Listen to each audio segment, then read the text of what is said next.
નમસ્કાર મિત્રો, હું Viren Patelia, founder financial wellness અને સર્ટિફાઈડ ફાઇનાન્શિયલ ડર.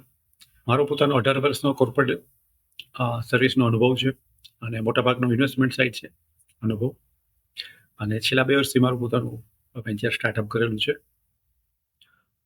તો ઘણા લોકોને કે માર્કેટમાં ક્યાં રોકવું, શું રોકવું, તો મેં અત્યાર સુધી ફાઇનાન્શિયલ પ્લાનિંગ ઉપર બેઝિક્સ બધા વિડીયો કરેલા હતા.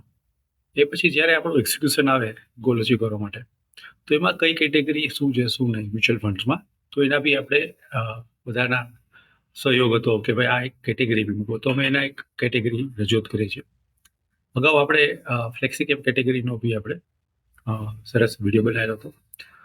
તો આજે જે 2018 પછી એક નવી કેટેગરી આવી સેબીના સાઇડથી, કે જેને large and mid cap category તરીકે ઓળખી છે. એ પહેલાં આપણી જોડે લાર્જ કેપ હતી, મિડ કેપ હતી, પણ આ લાર્જ અને મિડ એટલે કે ગ્રોથ અને સ્ટેબિલિટી, આ બે કેટેગરીનું કોમ્બિનેશન આવ્યું, જેમાં minimum 35% large cap, minimum 35% mid cap રાખ્યું. ત્યારે બધા નહોતું કે ભાઈ કઈ રીતે કેટેગરીમાં થશે, પણ આગળ જતાં આ કેટેગરીએ સારું સ્ટોક સિલેક્શન પરફોર્મન્સ આપેલું છે.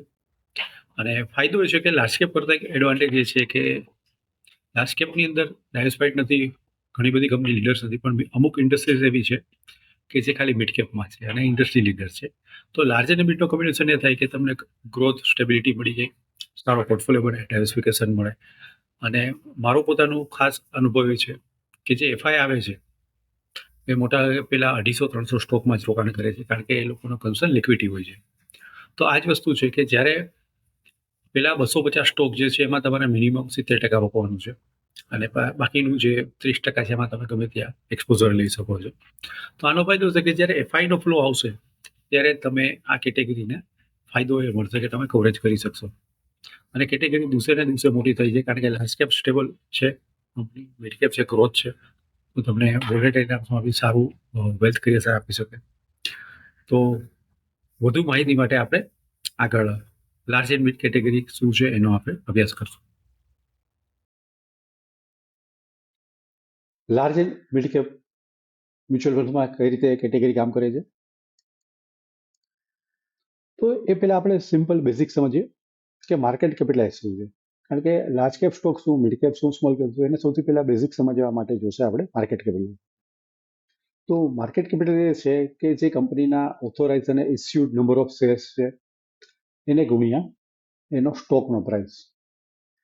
ઓથોરાઇઝ અને ઇસ્યુ શેર છે એને ગુણ્યા મલ્ટીપ્લાય એનો સ્ટોક પ્રાઇસ, એ આવશે આપણું માર્કેટ કેપ. અને આ માર્કેટ કેપ જે છે એ ફૂલ માર્કેટ કેપ લેવાનું.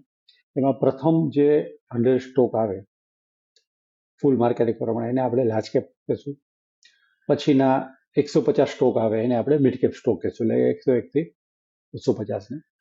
251 થી જે નીચેના આવે 500 સ્ટોક સુધી આપણે સ્મોલ કેપ કહેશું.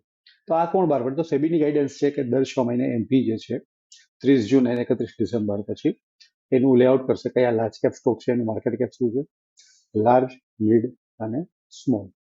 તો આને આપણે આગળ સમજીએ કે large cap stock, large cap એટલે શું.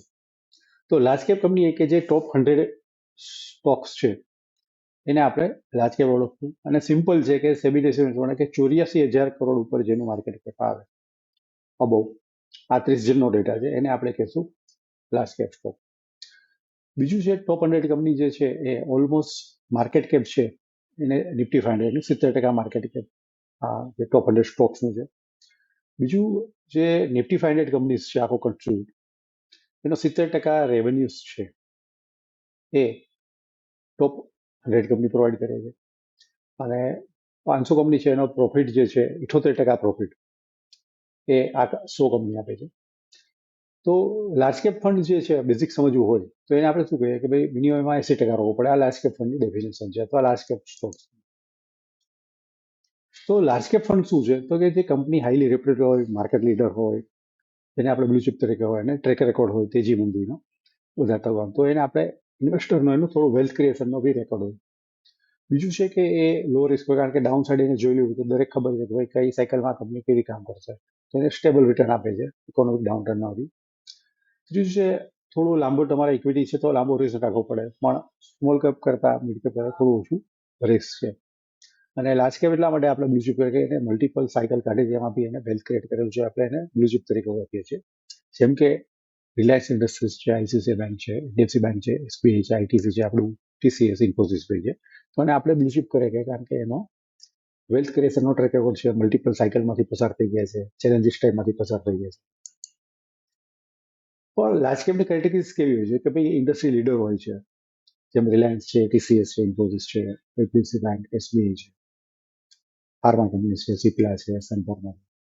બીજું એ હાઈલી લિક્વિડ હોય. હાઈલી લિક્વિડ એટલા માટે હોય કે એની અંદર ઘણા બધા લોકો રિસર્ચ કવરેજ કરતા હોય, જેથી બાય સેલનો કોલ હોય, એમાં વોલ્યુમ થતું હોય, એનાલિસ્ટનો સારો વ્યૂ બનતો હોય, તો એના હિસાબે લિક્વિડિટી હોય, અને લિક્વિડિટી વધારે હોય તો ત્યાં બાય સેલ વધારે હોય. ત્રીજું છે રેપ્યુટેડ મેનેજમેન્ટ હોય, કે માર્કેટમાં જે વેલ્થ ક્રિએશન કરેલું હોય એનો સારો ટ્રેક રેકોર્ડ હોય, કોર્પોરેટ ગવર્નન્સ સારું હોય, તો એનાથી ઇન્વેસ્ટરને એક લાંબા ગાળે એનો અનુભવનો ફાયદો મળે છે. ચોથું છે ઇઝી એસેસ ટુ કેપિટલ. આજે મોટી કંપની હોય તો એને દરેક સાયકલમાંથી પસાર થયેલી હોય તો એને ઇક્વિટી થ્રુ શું ફંડ રેઝ કરવું હોય તો એનો ટ્રેક રેકોર્ડ આપણી જોડે હોય, તો એનો ફાયદો એ પ્રમોટરને ઇઝીલી કેપિટલ મળે છે, ગ્રુપ કંપનીને બી ફાયદો મળે છે. બીજું છે લોંગ એસ્ટાબ્લિશ ટ્રેક રેકોર્ડ. ધારો કે આજે ઇન્ફોસિસ છે તો અરાઉન્ડ 92-93માં એનો આઈપીઓ આવેલો, તો આપણી જોડે આજે ટ્રેક રેકોર્ડ છે. ટીસીએસ છે, 2004માં આવેલો આઈપીઓ, તો એનો ટ્રેક રેકોર્ડ આપણી છે. HDFC bank, ICICI bank, Reliance છે, તો આ બધા કંપનીના જે છે એ લોંગ ટર્મ વેલ્થ ક્રિએશનના ટ્રેક રેકોર્ડ છે, સારા મેનેજમેન્ટ રેકોર્ડ છે. Relatively stable business. આ લોકો શું હોય કે ઓલરેડી એક ગ્રોથ સાયકલ જોઈ લે તો ત્યાંથી એ માર્કેટ લીડર હોય છે, તો ત્યાં ગ્રોથ જે છે બધા સ્ટેબલ હોય છે, એવા હાઈ ગ્રોથ કંપનીઝ નથી હોતી. અને last generally strong balance sheet હોય છે આ લોકોને, એટલા માટે કે માર્કેટ લીડર હોય છે, પ્રૂવન ટ્રેક રેકોર્ડ છે, તો લોકોની બેલેન્સ શીટ સ્ટ્રોંગ હોય છે. ઇકોનોમિક ડાઉનટર્નમાં બી એને સાયકલ જોઈ હોય છે, તો કઈ સાયકલ આવે એમાં સારી રીતે કામ કરી શકે એમ છે. તો નેક્સ્ટ પાર્ટ જોશું મિડ કેપ શું છે. તો 101 સ્ટોકથી લઈને 250 સ્ટોક આવે એને આપણે મિડ કેપ કહેશું. એટલે સિમ્પલ છે કે 30 જૂનના જે ડેટા આવેલા છે એમથી 27,000 કરોડથી લઈને 84,000 કરોડની વચ્ચેના જે કંપનીઝ આવે એને આપણે મિડ કેપ તરીકે ઓળખશું, જે નિફ્ટી 500માં હોય છે. અને એવરી જે છે 6 મહિનાનું ડેફિનેશન ચેન્જ થતું હોય છે માર્કેટ કેપ પ્રમાણે.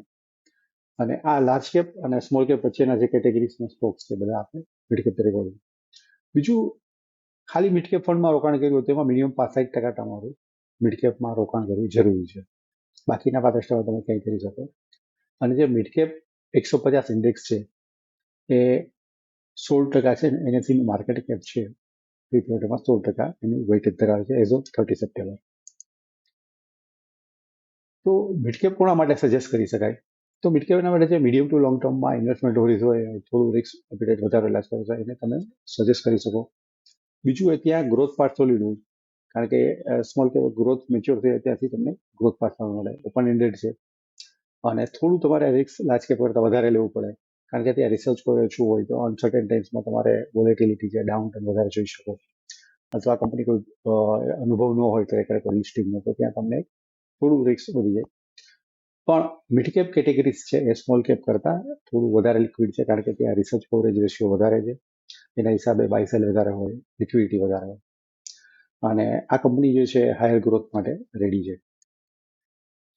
તો મિડ કેપના કેરેક્ટર્સ જોઈએ તો નીચ લીડરશિપ છે. ધારો કે અમુક સેગમેન્ટ્સ છે એ મિડ કેપમાં છે, લાઈક મ્યુચ્યુઅલ ફંડ એએમસીસ છે, તો એ બધી મિડ કેપ કંપનીઝમાં છે. અમુક થોડા ટાઈમ પહેલા ઇન્સ્યોરન્સ કંપની હતી તો મિડ કેપ જ હતી, આજે માર્કેટ ગ્રો થઈને લાર્જ કેપ બન્યા છે.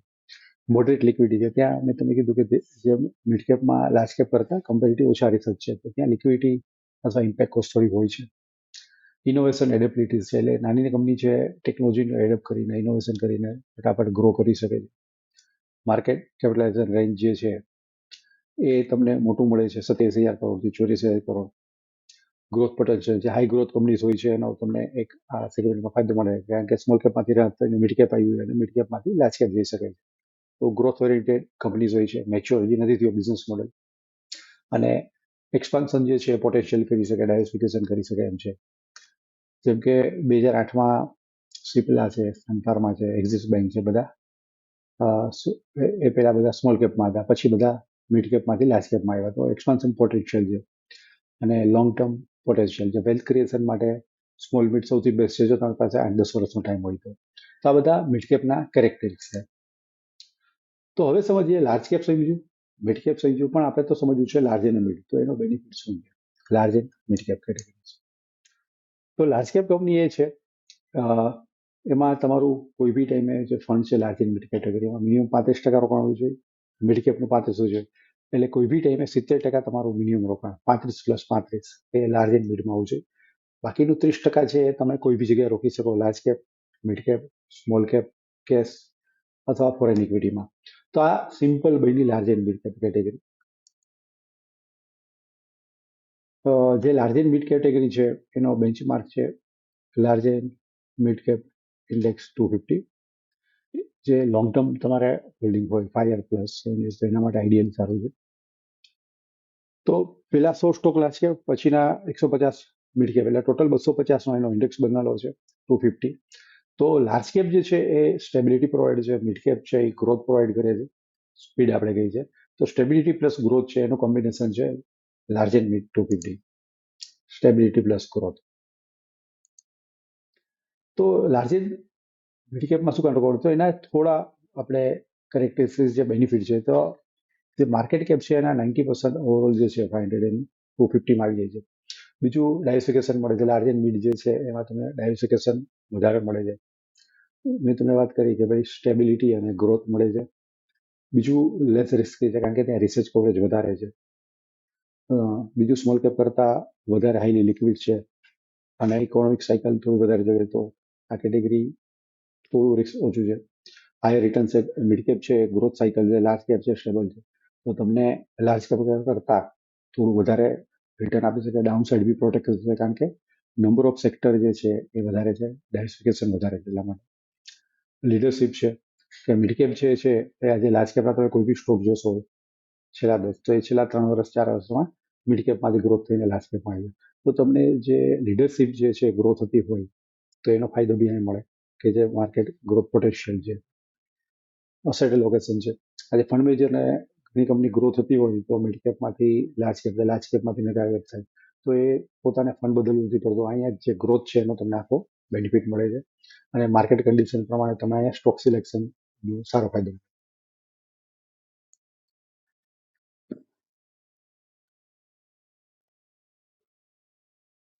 સરસ સ્લાઇડ છે કે લાર્જ કેપનો શું ફાયદો? તો લાર્જ કેપ શું છે કે વોલેટિલિટી જે છે એ અંડર કંટ્રોલ રાખે છે અને સ્ટેબલ બિઝનેસ છે. એટલે દરેક ડાઉન સાયકલ જોઈ લીધે તો એમાં આપણને એનો ફાયદો મળે છે. પોટેન્શિયલ મિડ કેપ છે તો એ ગ્રોથ છે, તો એ પ્રમાણે આપણને હાયર ગ્રોથ મળે છે અને ગ્રોથ કરતો કરતો કાલ સવારે લાર્જ કેપમાં જાય તો એનો આપણને જે ગ્રોથ કેપ્ચર કરવાનો મોટો ફાયદો મળે છે લાર્જ કેપમાં. તો right mix of large cap જે છે અને mid cap can deliver superior risk return with low volatility. તો લિક્વિડિટી કેવી હોય છે? સ્મોલ કેપ જે છે એના કરતાં લાર્જ એન્ડ મિડ કેટેગરીમાં લિક્વિડિટી વધારે હોય છે. લાર્જ કેપમાં વધારે લિક્વિડિટી હોય, મિડ કેપમાં મોડરેટ હોય છે. તો એનું બેનું કોમ્બિનેશન તમને મળે છે કે ગ્રોથનો એડવેન્ચરનો બી ફાયદો આમાં તમને મળી શકે છે. હવે ખાસ થઈ જોશું કે આ ઇન્ડસ્ટ્રી 2018માં નવી સ્ટાર્ટ થઈ. તો આ ઇન્ડસ્ટ્રીનું જે એયુએમ છે 2,67,000 કરોડ છે એઝ ઓન નવેમ્બર 2024ના એન્ડમાં.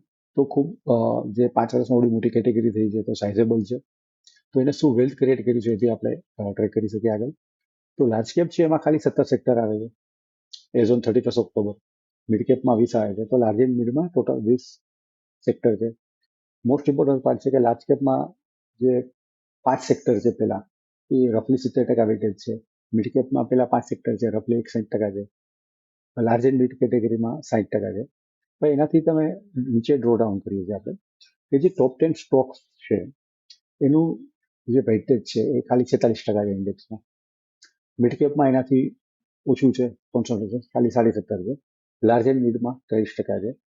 તો લાર્જ એન્ડ મિડ કેટેગરી જે છે તમારું સેક્ટર કોન્સન્ટ્રેશન ઓછું છે, ડાયવર્સિફિકેશન વધારે છે.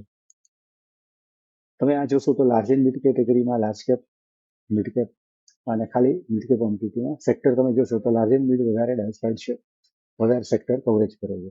તો આનો ફાયદો એ થશે કે ફંડ મેનેજર પાસે ડાયવર્સિફિકેશનના સારા ઓપ્શન છે, લિક્વિડિટીના સારા ઓપ્શન છે અને આગળ જતા સારા રિસર્ચ આઈડિયાથી વધારે રિટર્ન બી જનરેટ કરી શકાય. લાર્જ લેફ્ટ સાઈડ જે લાર્જ એન્ડ મિડ જે છે કેટેગરી એના ટોપ 5 વેટેજ છે. HDFC, Reliance, IC, Infosys, IT. તમે લાર્જ 100 જે છે એના વેટેજ છે અને નિફ્ટી મિડ છે તો એના વેટેજ છે. તો પેલા જે 10 સ્ટોક છે એનું વેટેજ છે અરાઉન્ડ 24.60% છે લાર્જ એન્ડ મિડમાં. લાર્જ કેપ છે 100 એના વેટેજ છે 50% અને મિડ કેપ છે એનું 15%. તો બે કોમ્બિનેશન છે, લીડર્સ છે અને ગ્રોથનો પોટેન્શિયલ તમને અહીંયા બેનિફિટ મળી શકે.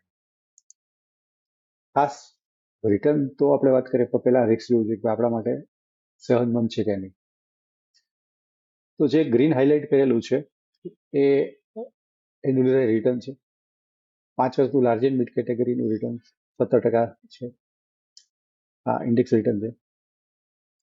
એક ઓક્ટોબર નિફ્ટી 100નું 13% છે અને મિડ કેપ 20% છે. પણ મોસ્ટ ઇમ્પોર્ટન્ટ પાર્ટ છે વોલેટિલિટી 18.4% છે છેલ્લા 5 વર્ષ. લાર્જ કેપની વોલેટિલિટી એનાથી વધારે છે, મિડ કેપની એનાથી વધારે.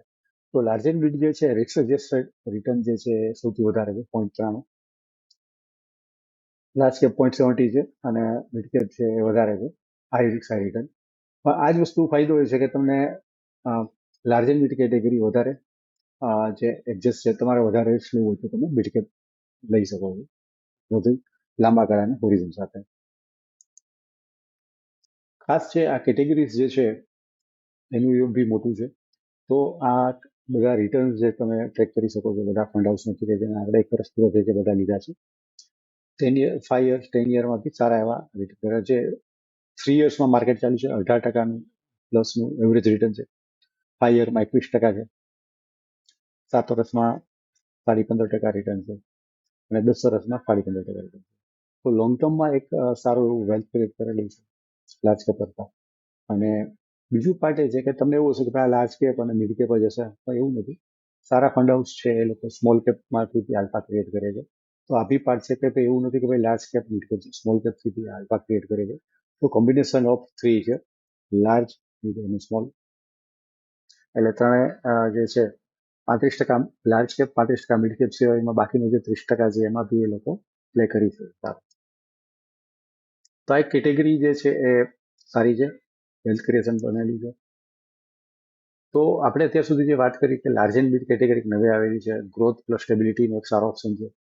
2.5 લાખ કરોડ પ્લસની એમ છે. બીજો એફઆઈ આવશે તો પેલા 250-300 સ્ટોકમાં આવશે. તો આ મોટાભાગનું રોકાણ જે છે એ આમાં જ રોકાણ કરે. તો એફઆઈ જ્યારે ટર્ન લેશે તો એનો ફાયદો તમને આ કેટેગરીમાં દેખાશે.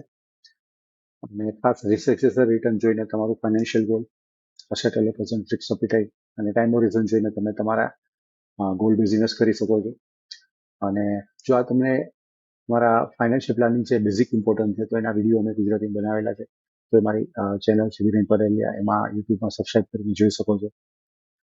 અને એ સિવાય અમે જ્યારે માર્કેટમાં રેગ્યુલર અપડેટ આપતા હોઈએ ફંડામેન્ટલી શું છે વ્યૂ ફંડામેન્ટલી બધા બ્રોકિંગ હાઉસનો, એફઆઈનો, પછી ફાઇનાન્શિયલ પ્લાનિંગ પરના અમે વિડીયો મૂકીએ છીએ. વર્કિંગ વુમેનના વિડીયો છે, ઇન્ડેક્સ અને ETF છે એના બી વિડીયો અપલોડ કરીએ યુટ્યુબ પર.